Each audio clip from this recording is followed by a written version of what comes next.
So, good morning everyone and welcome to the UK Finance webinar channel. My name is Philip Mind, I'm Principal Advisor at UK Finance, and today for the next hour we're here to discuss PSD2 Enterprise IT considerations for banks and ASPSPs. APIs are just the tip of the iceberg, and I'm delighted to be joined by Bijou and Dan from Fiorano Software. So just before we get started, I'm going to do two things. I'm just going to make a few opening remarks just to set the scene for us. But before I do that, I just want to cover off a few housekeeping items. So bear with me whilst I do this, and I'm reading from a script. So, at the bottom of your audience console are multiple application widgets you can use. If you have any questions during the webinar, you can click on the Q&A widget at the bottom of the screen and submit your question. We will try to answer these during the webinar, but if a fuller answer is needed or we run out of time, it will be answered via email. Please note that when you ask a question, your name is not disclosed to other webinar attendees. A copy of today's slide deck is available in the resource list widget, which is the green folder at the bottom of your screen. If you want to contact the speakers directly, please click on the mail envelope next to the presenter's photo. You will also notice the survey icon that if you click on will ask you about future learning requirements. You can expand your slide area by clicking on the maximize icon on the top right of the slide area, or by dragging the bottom right corner of the slide area. If you have any technical questions, please click on the help widget. It has a question mark icon and covers common technical issues. An on-demand version of the webinar will be available at the end of the day and can be accessed using the same audience link that was sent to you earlier. So the way we're going to roll this morning is Bijou and Dan will present for around 45 minutes and then answer your questions for the remaining 15 minutes. So those are the technical instructions, and just let me set the scene for us this morning. So it's great to be holding this webinar at the start of 2019. This is a huge year for PSD2 and open banking. A whole series of deadlines now as banks open up a dedicated API channel to allow third-party access to account for account information and payment initiation purposes. We'll talk a little bit more about the timeline, but there are requirements on the 14th of March to open up a test interface and provide technical documentation. If a firm is seeking an exemption from providing a contingency mechanism, that is, allowing firms to access account through the customer online interface, they have to submit their application for an exemption to the National Competent Authority, in our case Financial and Conduct Authority, by the 14th of June. They're already open to accept exemptions, and then by the 14th of September the regulatory technical standards apply in law, and PSD2 is sort of fully applicable in law across Europe. So a massive year in terms of PSD2 and opening access to account to authorised third parties.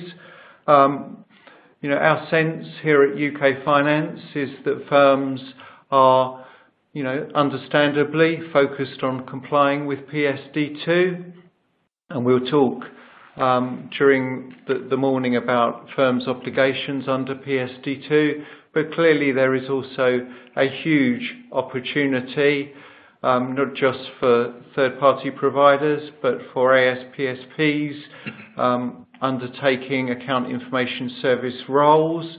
And we expect after sort of September to see the market really develop, and that's when we hope to see the sort of new and innovative services that customers will find compelling.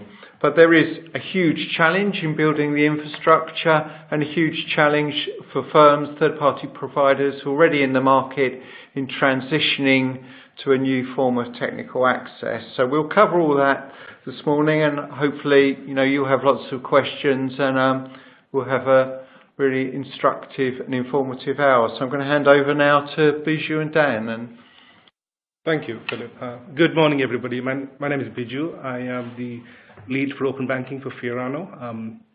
Fiorano is a global company that essentially provides infrastructure for banks and other industry verticals for API management and integration. So far as PSD2 is concerned, I am responsible for product features as we develop into our platforms, and also for delivering customer success globally. We're at a very interesting point of time so far as the PSD2 directive is concerned, and we're very excited to be here today along with Finance UK. Like Philip just mentioned, there is a number of regulatory deadlines that are approaching right now. The first one is literally weeks away so far as PSD2 is concerned, and as we look across Europe, we are seeing very different levels of maturity in terms of readiness for ASPSPs to take on the PSD2 challenge and deliver what they have to in terms of their regulatory obligations. But what we put up on the slide essentially is a summary of some of the the main dates that are applicable, and like Philip just kind of highlighted, March 14th is absolutely critical from an ASPSP test facility standpoint. And then the next really important deadline is June 14th in terms of anybody who really wants to avail an exemption to be submitting everything they have to around that to their NCAs. And then very clearly, as we all know, September 14th this year is D-Day. But it's pretty interesting, and as what I'd like to do is move on to the next slide. So as we start looking at PSD2, we're seeing very, very different types of conversations evolve. So PSD2, open banking, digital transformation, these are all parts of conversations about the future of banking. We see transformation itself taking place across three layers. I mean, there are massive implications in terms of underlying infrastructure at an operational level, and also at the business products, services stand level also. And we are seeing, as banks look in terms of how to comply, very different approaches. Some are looking at, on one end, we're looking at how do I meet my obligations, and that, the most extreme version of that is what is the least I have to do right now to be able to, comply, tick all the boxes. And on the other end of the conversation spectrum is essentially, what is this massive opportunity that open banking is supposed to give us? And depending on who you're talking to, I'm sure, you get to see very, very different opinions about open banking, and to some extent, there's an effect and influence also on the speed and agility that organizations have to be able to adapt. And so on the one hand, you've got traditional type of IT infrastructure that is very inward looking, that is built around a few big core product platforms, and everything needs to kind of work around those. There's a new form of banking evolving, which is very, very cloud and API and customer centric, and that's letting banks adapt, offer new products very, very quickly. You cannot underestimate the influence of the cloud and the APIs on this journey. And this kind of also reflects on a journey we've been taking ourselves, because we have, over the last 18 months as a company, evolved from a company that traditionally had great products for core banking integration and API management, but the format was pretty much, here are the platforms, and you can do great things with our platforms. We've kind of changed that outlook to a certain extent to be much more outward-looking now. And so far as PSD2 is concerned, very specifically look to modify our product set, build a product that essentially helps banks meet a requirement around open banking. So coming back to cloud and API management, I must confess this particular image is not a Fiorano image. This is an image that I took off Google, but it was very, very relevant to the whole conversation about open banking. But essentially, the way many people seem to think the space is going to evolve is, yes, APIs and cloud are absolutely key to being able to make it all work. And APIs will support multiple channels, but to a large extent, this diagram quite nicely represents what many people think, or how many people think the open banking ecosystem could be evolving. And it definitely is an ecosystem conversation now, because a lot of it is being able to deliver on very critical elements like trust, and then support that with a larger ecosystem where everything you offer for a customer is not necessarily going to be something you build by yourself. And all over the world, we're seeing very interesting products emerge that are letting very innovative companies essentially offer very, very interesting products to customers and banks that can be deployed and assembled together very, very quickly. And that kind of correlates very nicely to the way the traditional app ecosystem works and how that's been supported by, the big OS players a few years ago. I think we're going into some questions now, aren't we, essentially? So here's the first question. And we're seeing very different opinions from different types of banks, depending on their maturity levels around PSD2.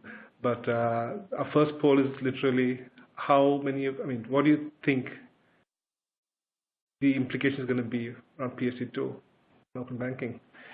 And I'm going to just wait for the results to come in.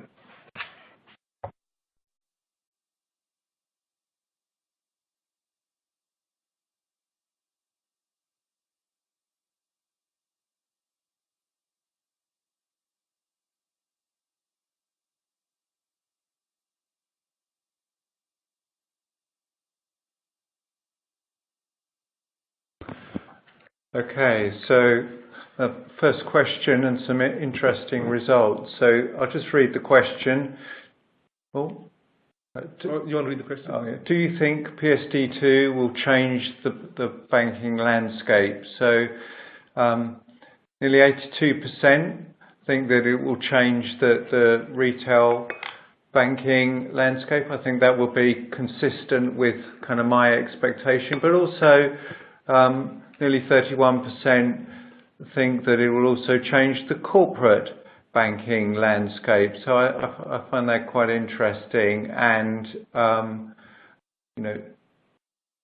very small minority not anticipating that PSD2 will change the landscape, so just under 3%, and 13% unsure. And I think that's really interesting, because we're not really seeing the sort of impacts yet in the market, but some interesting results. And I'll hand back over to Bijou, who may want to comment on that as well. Yeah, thanks, Philip. This is very interesting. The retail banking numbers are absolutely in line with what we're seeing. I'm very surprised with the corporate banking number of 32%. I suspected that might have been lower, because most of the use cases everybody's seeing right now is around the retail use cases, right? But that's really interesting. We have one more poll before we move on.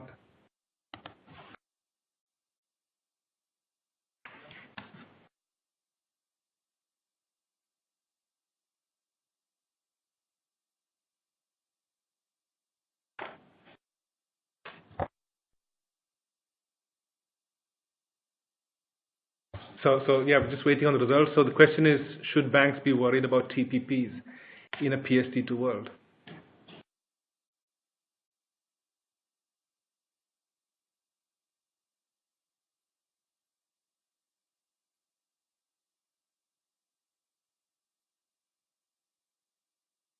Okay, so the results are coming in, and people are still voting, so they are moving about a bit. But basically, around 60% think that yes, banks should be worried about TPPs. I think that would be consistent with my expectations that there is an opportunity for TPPs to sort of offer sort of services that might traditionally be offered by banks, but also to kind of impact on the kind of market and make the market more competitive. So I think that's interesting. Quite a high proportion, actually 20%, don't think that banks should be worried, and I think there's some evidence as well to support that, insofar as so far customer adoption has been quite low, and actually some of the polling shows that customers actually have a high degree of trust in their kind of current providers. And then around a fifth of the people participating in today's webinar are unsure, and I can understand that too. And I'll hand over to Bijou to comment too. Yeah, thanks, Philip. And yeah, I mean, I have no specific comments on this. It's interesting, but it's quite in line with what we're seeing all over the world. It makes sense. If you really think about it, the banks are in the best position to be able to leverage the opportunity. That does depend on a few things really falling into place in terms of the way, I guess, we all go about deploying new technology products and services. But absolutely, this makes a lot of sense. So, conscious of time, and I know we do want to keep the last 15 minutes open to Q&A, so I'm going to kind of move forward onto our questions. Okay, sorry, I think we missed a slide in between. So we spoke very briefly about the criticality of the cloud and APIs in the world of open banking and PSD2. But going back to the title of this webinar, it's about the fact that PSD2 is not just about APIs. And that kind of reflects very, very well on our own journey. So we traditionally are an API management product company. And when we looked at PSD2 for the first time, we thought, hey, this is very straightforward. We've got great technology, we can publish APIs, everyone's happy. And then when we started going on the journey of looking at what actually was required for PSD2, it pretty much took us a year to be able to move from a stage where we had great API management technology to be able to then adopt that technology to a format that would let us comply with the regulations. And if you think about the PSD2 iceberg, there's a lot to do. So APIs very clearly sit on top of the iceberg, but then the complexity around PSD2 is around how do you enforce various things that are detailed in the 36 plus articles of PSD2. And I'm specifically referring to the RTS on SE and CSE, because that is the real technical, where the real technical impact affects banks. The next slide, so essentially we've got a slide each that talks about every single article and what that means for in terms of the technology that banks have to put in place, and also what or how that affects underlying architecture or technology products and components. But considering the amount of time we have, I know it's not going to be possible to elaborate on each of the articles. So at the moment, what I'm going to essentially do is we're going to slowly skim through these, and depending on how much time we have and depending on the questions, happy to kind of come back and essentially do a deep dive on or into any of these articles as required. And I think I'm getting to the end of these. And as you can see, there's very clearly, there are requirements for technology that does API management and identity and access management, and there's quite a few other critical components that kind of underpin these two forward-looking platforms. But essentially, if I just skim through these, I'm going to come back to the dates and responsibilities. So So as everyone's aware, March 14th and September 14th are very, very critical deadlines for banks. Again, between UK and some of the other regions, we're seeing different levels of maturity very clearly. What we've tried to do is, considering that we're almost close to the first deadline, instead of saying, here's everything you need, we've tried to take a view that in cases where a bank may not have everything in place, like some of the large banks in UK already do, if you're a bank who's looking at PSD2 at this point of time, we've tried to kind of separate or segregate things you have to deliver into a March and September buckets. And essentially, this is our view to what is required in terms of bare minimum to deliver, bare minimum things banks need to deliver in terms of March and September. And again, everything you see in September is an incremental add-on to what gets deployed in March, but we think what's on the left is absolutely bare minimum to be able to allow TPPs to come in and start testing, and especially considering the exemptions. So this slide talks about interfaces to deliver, and this particular slide now talks again under the same March and September buckets what technology components are required by banks. Again, so we're still talking about delivering the minimum interfaces around obligations. So we're not talking about what you need to kind of leverage open banking. It's not a 5-year plan, but this is specifically to meet your obligations. What is the technology you need? And then, of course, the same tech can be used very well to kind of jump onto the opportunity bandwagon also.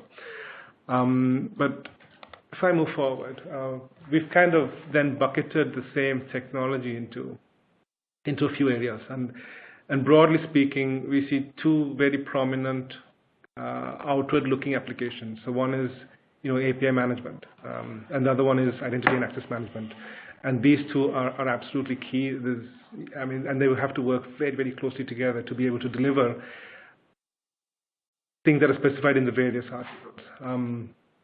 The box on top is middleware, and depending on the type of bank, you need different levels of that. Most of the new banks are very well API ready. It's fairly easy to plug in API management and IAM technology into those environments. Some banks have sometimes complex backend environments where that plugging in can be fairly complicated, and that's when you may need to look at technology for middleware and integration. Depending on how deep you want to go on an SCA journey, you may need a third component or a fourth component for SCA specifically. And then essentially the boxes outlined in red at the bottom really indicate a lot of custom development and customization that needs to be done, on top of these underlying platforms to be able to essentially meet details that are laid out in the RTS. And so I mentioned our own journey that we've been on for the last 12 months, adopting a platform to be able to meet requirements in the RTSs. Essentially, what did it take to create a regulatory product to help organizations meet the PSD2 requirement? And essentially that, the whole set of things that are in the box at the bottom pretty much took us close to a year. But that's typically what is required from a technology standpoint. And if you break that down into components, this is what we believe it looks like. And there's quite a few aspects to this. So what's on the top two rows are mostly to do with access to account, access to A, and essentially API publishing and management. If you look at the leftmost column, third from the top, TPP monetization, that is very clearly not part of a regulatory requirement. However, when you look at how a bank's going to be able to capitalize on open banking, that's very, very critical. And the rest of the items on the bottom two rows are really around other things that are required to work with API management for this delivery to actually happen. And as you can see, SCA is an area that we're seeing a lot of conversations around, especially in the last 1 or 2 weeks after there was a breach at one of the large new banks. And we're increasingly seeing a lot of questions about, what the different levels of SCA can be. And right from, the most basic level is offering dynamic linking and related authentication tied down to user tokens in the back end. But then, how do I make that journey great? What happens if, for example, a customer has 30 TPPs registered? How often do they need to re-authenticate everybody? And there's quite a few of those type of conversations that are getting quite prominent now. There's a very interesting piece around directory integration. You have to be able to manage certificates and trust between banks and TPPs very well. IAM is critical to offer a whole number of things around PSD2, including single sign-on and user federation. One thing we're seeing quite a lot of us is in the bottom rows. We talk about the system of records for transactions under PSD2, and also transaction traceability and non-repudiation. And this is an area where we've had a number of conversations with banks, with platform companies who offer core banking products, and most of the time, as a bank, you need to be able to defend transactions in the PSD2 world, including how a particular transaction has kind of moved across multiple touch points. Most core banking technology providers don't seem to want all that detail to sit directly in a core banking database for various practical reasons, including load. So what seems to be coming out and very critical is the ability for a bank to be able to provide a system of record that is specifically for PSD2, and that doesn't really load up the core banking system. And the whole point about non-repudiation is also very critical, because in addition to providing a database, you also need to be able to provide evidence to auditors, obviously, about the fact that there's been no tampering on the system, and so that whole log is supports non-repudiation. So there's quite a few elements around that also that are very, very critical. But that's me talking for a while. I think we're going to go into our next poll.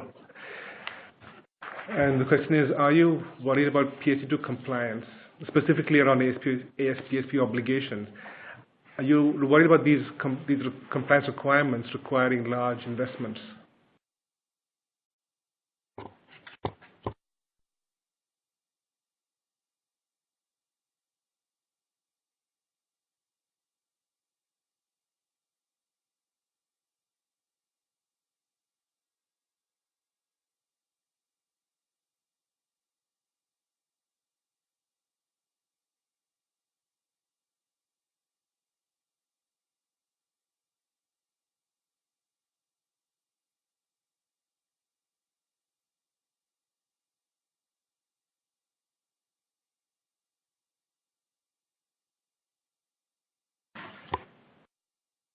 Okay, so are you worried about PSD2 compliance requiring large investment?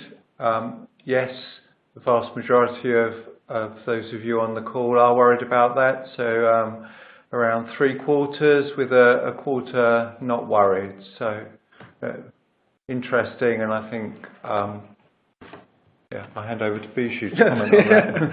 Thanks. No, it's an interesting statistic, and it makes sense because everyone who's done this till now, most of the large banks have spent a reasonable amount of money, so that's quite understandable. But we're seeing an emergence of ways to do this, and that's been part of our role, right? So part of our work over the last year or so has been to look at how we can deliver to banks technology that helps them comply without spending too much money. So that's interesting. Here's the next one, and this is, I think, our last poll question for the day.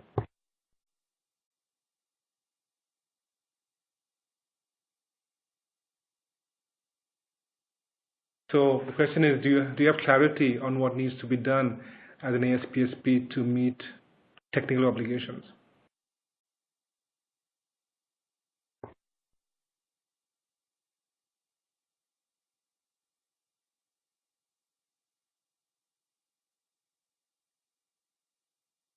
%. Yes.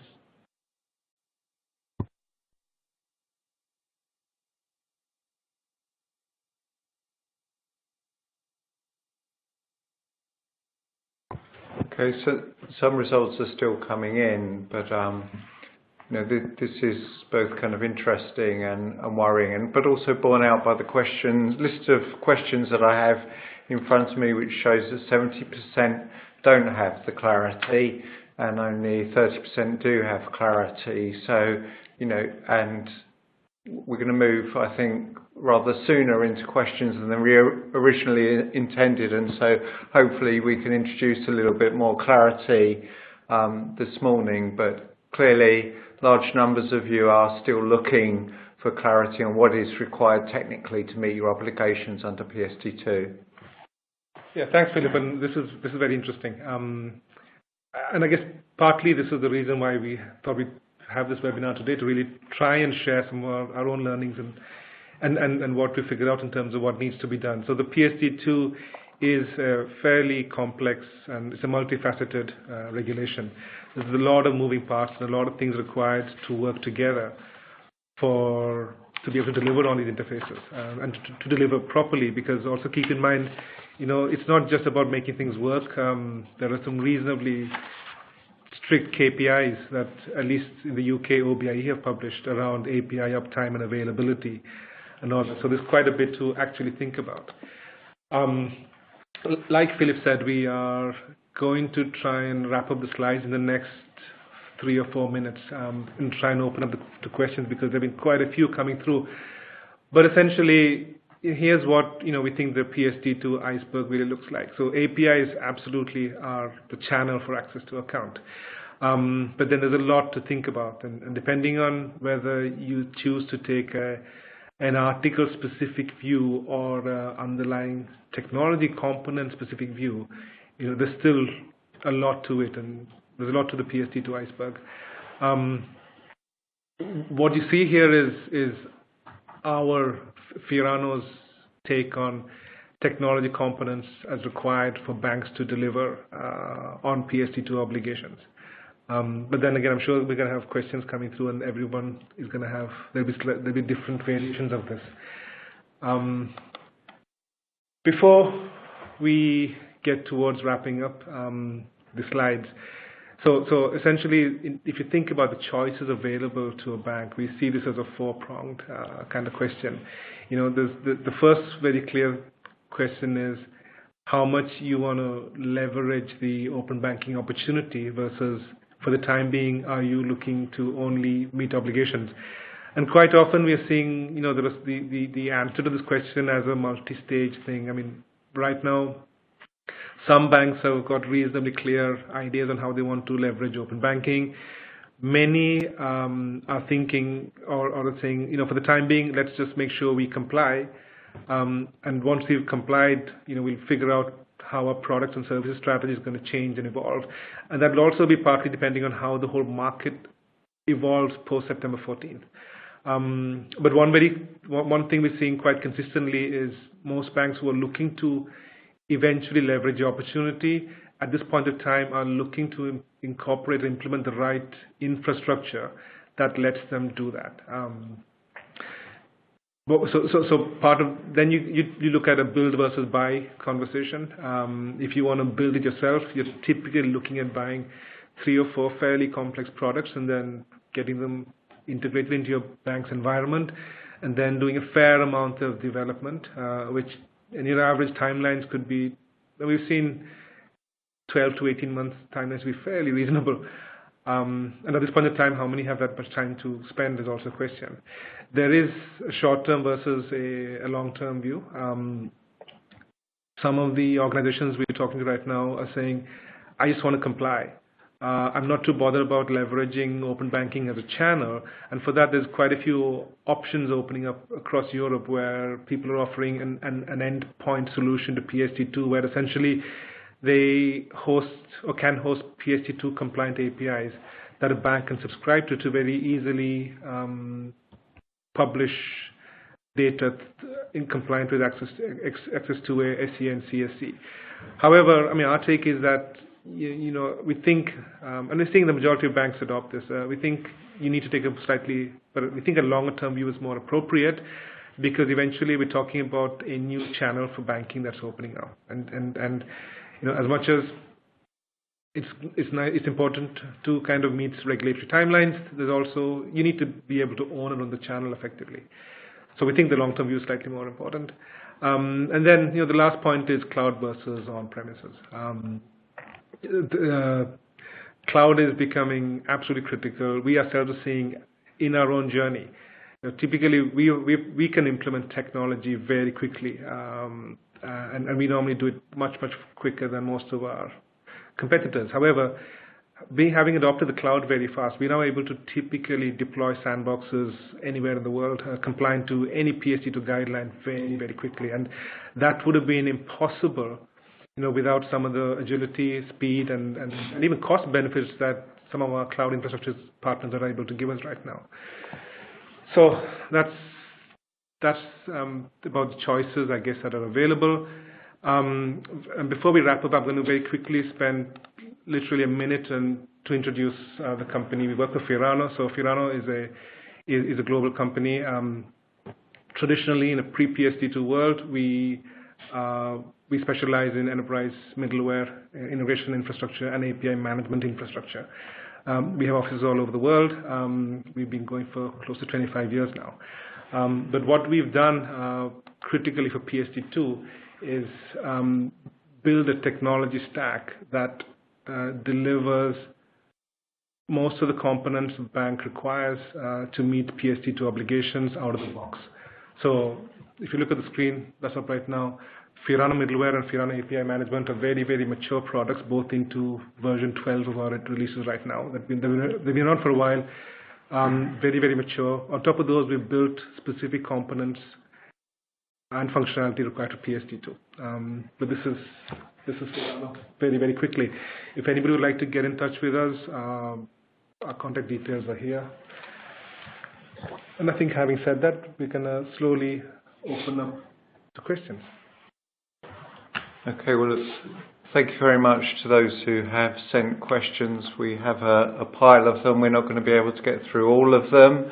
And what I'm going to do is sort of bundle some of the questions up just so that we can address some of the themes. And we've got a few questions around the contingency exemption and what firms need to be able to do to demonstrate wide usage by third-party providers, and that's a challenge, particularly if you're a smaller ASPSP and your customers are going to make limited use of kind of open banking services. So, Biju, just in terms of, we've talked a little bit about what firms need to build, but what are firms, having sort of taken the sort of steps to get their kind of dedicated channel ready, what steps are they taking to get TPPs engaged and using that channel? So that's a very interesting question. Thanks, Philip. So essentially, the slide you're seeing right now is our take on what is required in terms of March. We're considering where we are right now. Access to account is slightly... So as a bank, if you've done most of your work already, you probably have most of this in place. If you haven't, we think at a bare minimum, if you put up what's on the left side of the slide, you should be good to go. We're seeing quite a few banks take the approach of delivering most of what's on the left slide without access to real data. So essentially, delivering most of this based on stub data. but that's essentially still allowing TPPs to come in and test their code, their systems against bank published APIs. So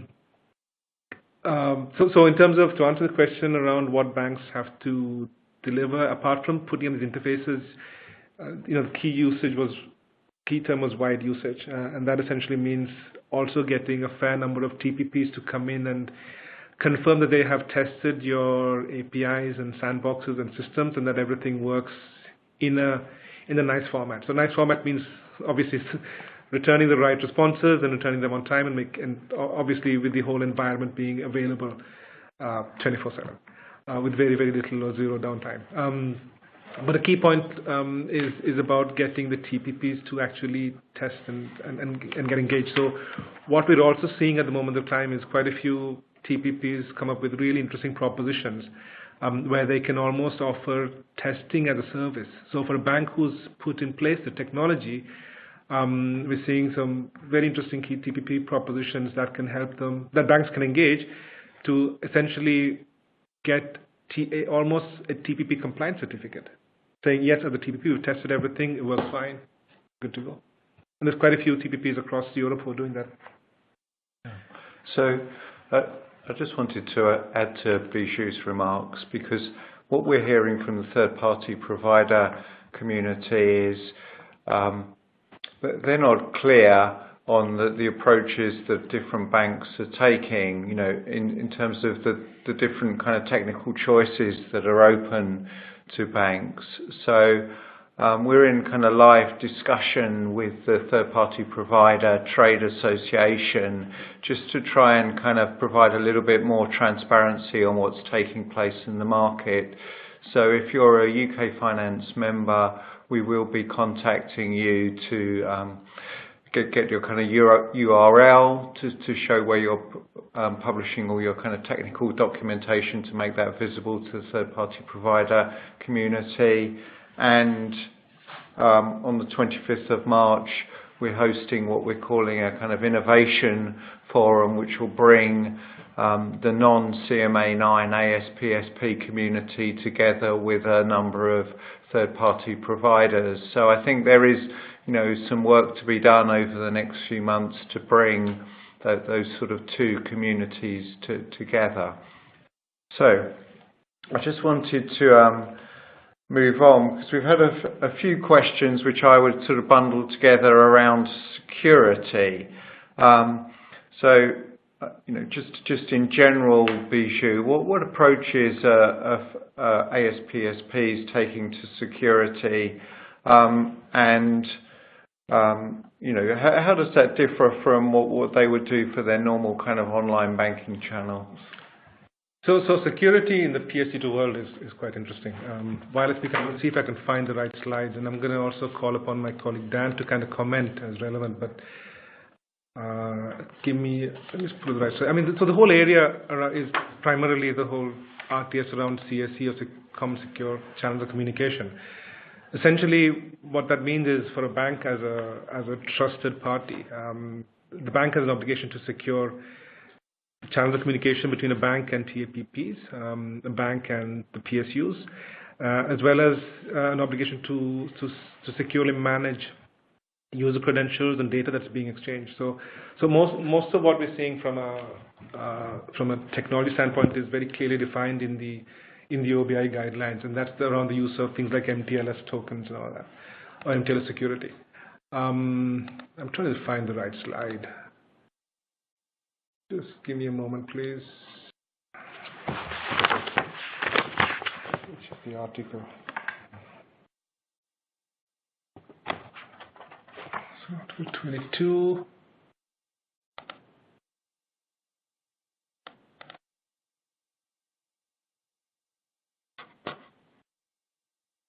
Sorry, we're working on really small screens over here, so I'm not sure. That's Article 29. I need to go to Article 22.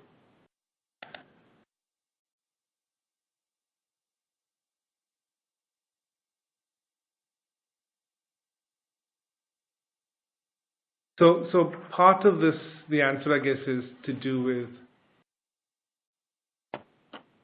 with security of channels between the bank and the TPP. Partly, like I said, and that's using very, very clear specifications around API security, OAuth 2, and all that are defined in the guidelines. Partly it's about the customer-facing aspect of this, which has a slight impact on strong customer authentication and security of that channel. And again, this is I know you can't answer that around. There's no one specific article we can kind of speak around, but it's partly around that, partly around the front-end piece, partly around using things like transaction risk analysis. There's two parts to TRA. There's a fixed component, which is very straightforward because there are fixed values for exemptions. And those values could be around areas like the gap in between the count of the transaction. It can be about transaction value, and that's very straightforward. But the other part around SCA, and you look at security, is doing things like biometric behavior analysis in the app. So when SCA is initiated, you can choose to, if you move beyond the fixed SCA and TRA exemptions, you can choose a step-up authentication depending on the risk level of a transaction. That could be depending on the transaction nature itself, or on behavioral factors that are related to the PSU or the end user's device or circumstances. But there's that element also. I'm hoping we've answered the question. Yeah. So thanks, Bishu. The kind of questions around the security of the transactions, the security of the authentication process are going to be kind of critical to any firm's implementation, and will of course vary depending on which market API initiatives they're using. But I just wanted to ask you if you had any thoughts on kind of eIDAS certificates, which are required by PSD2, but currently within the OBIE implementation that firms would receive a bespoke kind of OBIE certificate, and whether you had any thoughts on that kind of certification, and which assures the ASPSP of the identity of the third-party provider. So eIDAS is a very interesting area, and of course, we comply, and we're seeing interesting approaches. So on the one hand, there is definitely the support we get from an OBIE. But on the other, we're also seeing some really innovative firms come up, and we work with some of these guys, so we know what they're doing. And there's some, probably Consentus is a good option. It's a good example, actually, who offer a really interesting pan-European service to do things like TPP verification, and that ties in very, very nicely around the whole eIDAS certificate management as required by the TPP. Happy to take, there's only so much you can cover in an event like this, but quite happy to take questions and kind of share some more information offline if required. Yeah, so just, we're kind of busy scribbling away here, taking more questions, but so we're going to jump around a bit, I think, now as the questions come in, but question about what's required by the 14th of March, Bishu, and is it a live production environment for the March deadline, or just a testing sandbox? The general consensus seems to be that a sandbox with data that's reasonably representative of what's live should be good enough. And to be fair, I think it might have been slightly different a few months ago, but at the moment, every bank is not looking at what is 100% compliance. I think we're seeing almost a compliance scale come into effect and say, listen, I've only got so much time left. What can I achieve? So our take is testing against a reasonably representative environment should be good.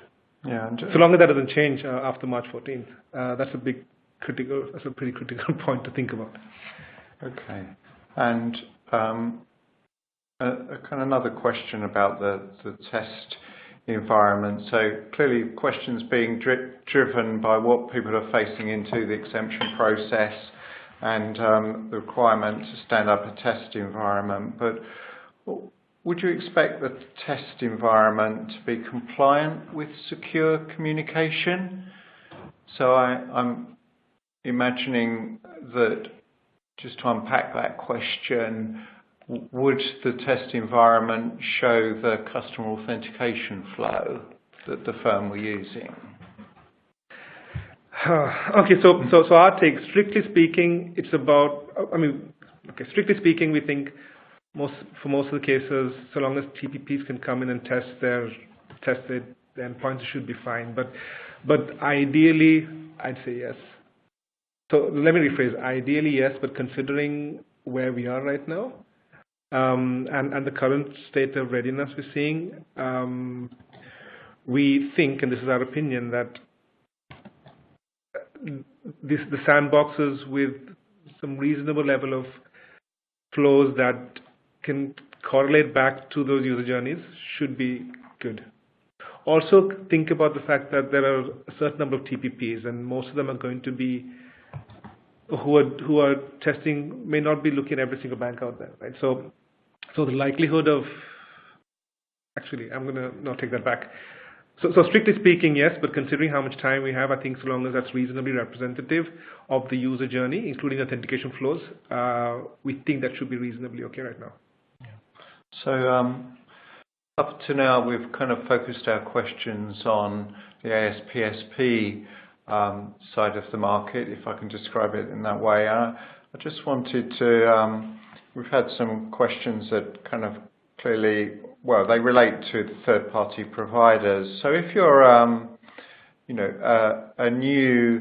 newly authorized third-party provider, you're a new startup, how do these deadlines impact on you? You know, the 14th of March, the 14th of June, and the 14th of September. And what's, any thoughts on, the position of those kind of businesses? I think for the TPPs, it's finally, they're finally getting to see, the open banking world start to work. Up till now, we're part of many conversations across Europe. I think everybody acknowledges there's a certain level of frustration with people who have invested money in TPP businesses because, the opportunity is not really unfolded. So at least with the deadlines that are coming, the regulatory deadlines that are March, June, September, and especially September, at least, that world begins to open up for the TPPs. Okay, thanks, Bijou. I've got another question here about firms engaging with the FCA to communicate their intention to apply for an exemption. So clearly a number of firms will have been in live discussions with the FCA. And just, Bijou, have you I can comment on this too, but have you had any kind of feedback from firms in terms of their engagement with the FCA on the exemption process? A slightly political question, isn't it?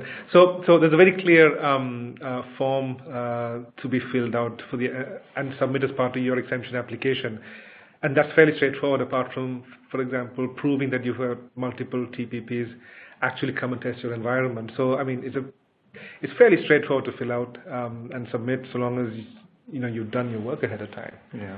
So just to add to that, Bijou, so at UK Finance, we're in kind of live discussion with the FCA about what guidance we can give to our members in terms of the FCA's expectations around the evidence that will be presented to them in support of an exemption.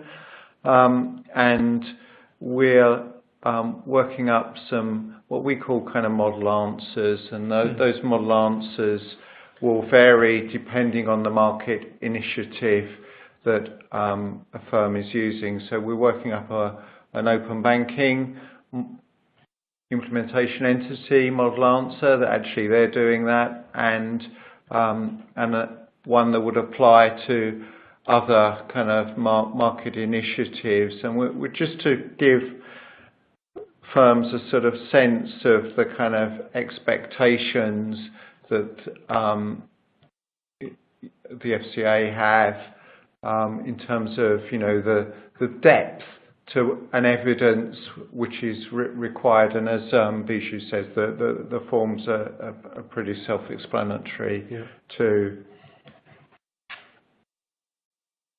Okay, I think we've probably got time for maybe one or two further questions.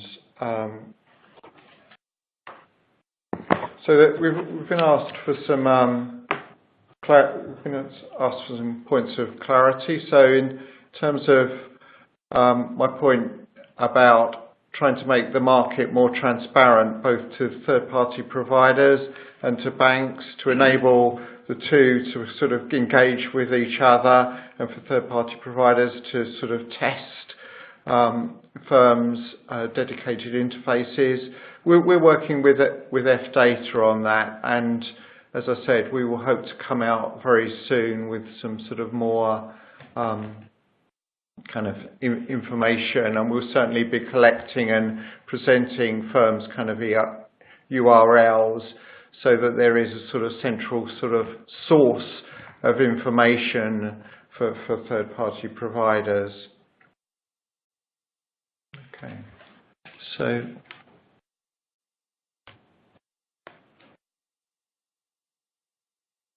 we're sort of coming to the end of the session. I mean, I'd like to sort of thank you for joining us this morning. We've had lots of questions. We haven't been able to answer them all. We will sort of work through them, and we'll provide sort of written answers by email. And I just wanted to, we've got sort of about 90 seconds kind of left, just to sort of hand to Bijou just for any kind of, and Dan, for any kind of closing remarks. Thank you, Philip. Nothing really. I mean, like I said, we're at a point of time that's very, very critical to PSD2. We are involved in conversations with banks across Europe. So our take is very simple. We have technology that can help banks comply reasonably quickly with PSD2. So if anybody quite keen to have a conversation, I mean, we're having multiple conversations across Europe, please feel free to reach out.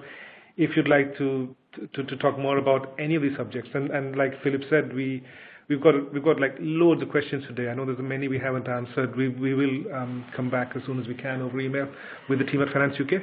But please feel free to reach out.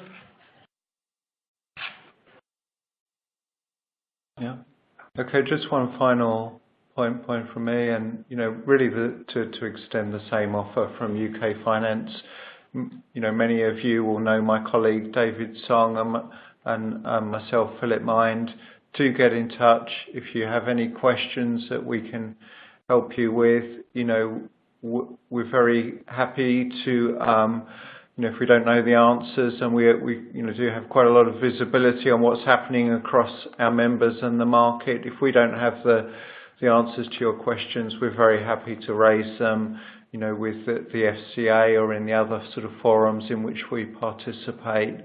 So, we're here to sort of help, and we realise that, the deadlines are upon us now, and there's an awful lot of work to do. And I'm particularly taken by the response to the question, which showed that there still is a high degree of uncertainty about what you need to do to discharge your technical obligations, and some of the questions illustrate that. So very happy to help solve those questions for you.